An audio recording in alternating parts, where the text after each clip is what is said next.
You're back for more of the Deuce here on BuzzChomp. I'm Dan Salem, and we're reacting to everything from the first episode of Season 3, the final season.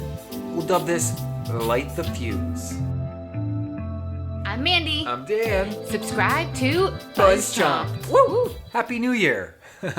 This Deuce episode basically took place on New Year's Eve and toasted right into the New Year's 1985, lighting the fuse. While we caught up with our characters over the 4 or 5 yearish period that we jumped ahead, we also saw how everything is going to either ignite into success or blow up in their faces over the course of this final season. We also got a real glimpse into how the world's changing and what that means for pornography, for crime, for drug running, for New York City and Times Square, and all of our favorite cast of characters. As Vinny and Frankie grow up, their lives are kind of growing up with them. Funny enough, Frankie's the one with the family. Got 2 kids and a wife who is an actress, same woman from last season. That's nice. And he's thinking about them and their well-being as he's doing everything possible to make a lot of money. He's making porno movies, running drugs, he's running a couple other gang things. The mob wants in, and he said no. And every time you say no to the mob, it eventually turns into a yes. We know this from experience in the show. While Vinny is kind of wanting that family back. We saw his wife visit him, and he's going to go home to her on New Year's Eve. He kind of gave the shaft to his open relationship lady, who also gave him the shaft, and they're kind of parting ways. But we know this. I kind of think that if Vinny and Frankie both survive, they're going to end the show with their families together on like Christmas or something. That was a nice little family arc. But this show is about crime and pornography and drugs. And if you are any inclination of history, you're basically hammered home that the AIDS virus decimated the homosexual community and decimated the pornographic business. And because of all this unprotected sex, it really swept right through pornography and the homosexual community and any of this free love society that was very much proliferating in Times Square, New York City, with the hookers and the brothels and the porn. Unfortunately for our characters, they are running and participating in this free sex business. I'm just going to say free sex business, yeah.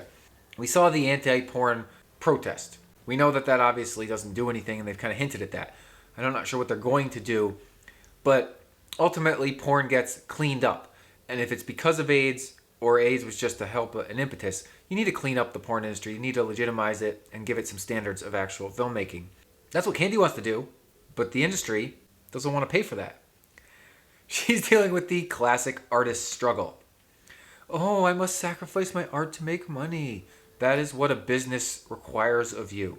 You can make your movie as long as you make 3 or 4 that will guarantee you to make a lot of money. That's basically what Harvey's saying to her. Make the movies that I can sell, or go find someone else that'll pay to make your movie that nobody wants to see because it's a niche genre. I like Candy's artistic side. I think that, much like in the past, she's going to find a way to merge the artist in her with what sells, which is the comedic horror quick bang movie. They're pumping them out on VHS, right? Straight to VHS, just churning them out. You can do a new movie a week. If there's an audience for it, why not, right? Well, we're going to see how she can kind of slither in and take over the VHS market to maybe actually make a good movie that also does what these people want. But then she has to make it for less money because it can't take the time that her movie wants to be taking to make because they want to have the quick turnover. And we saw the consumer electronics market blowing up. And then we also saw upstairs was the consumer adult film electronics market, which is interesting. Both Mandy and I had this thought as we're watching. Is there actually an upstairs to the CES nowadays, which is all adult entertainment based? It's so interesting. CES still is around today. Didn't realize it was around back in the 80s. Then there was the adult entertainment section of CES. I think there's the adult entertainment expo, so I think it just spun off. But maybe it's still a secret underground upstairs level. We're lighting the fuse though. AIDS. We see that some of the guys are getting the sores on their face. Bobby's going to ask the doctor about whether he should be worried about AIDS because he's having all this unprotected sex with all these random women. And he's running a bathhouse and a brothel. I really think Vinny and Frankie are going to have to watch themselves. They're doing porn. They're in porn. This is going to sweep through porn. Lori, I called that out in my predictions that she might die. She's a prime candidate to get AIDS. It wouldn't surprise me if the virus swept through the show.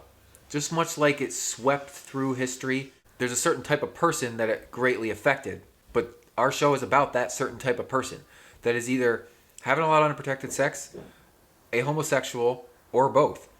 And because of that, and because where our show sits, in Times Square, in New York City, when the crime's getting cleaned up, because we know what's happening, the police are making their moves, light the fuse, and sweep the streets clean, we're going to see the virus run amok. I kind of have a feeling. We got a hint at who the first couple victims might be, and they're not big characters. One of our redheaded hookers, boyfriend here or there, but it's going to take down at least one of our main characters. It has to, because it was that widespread in the 80s. We're lighting the fuse on the changing dynamic of entertainment and nudity in entertainment and what it means to be a porno and a premiere.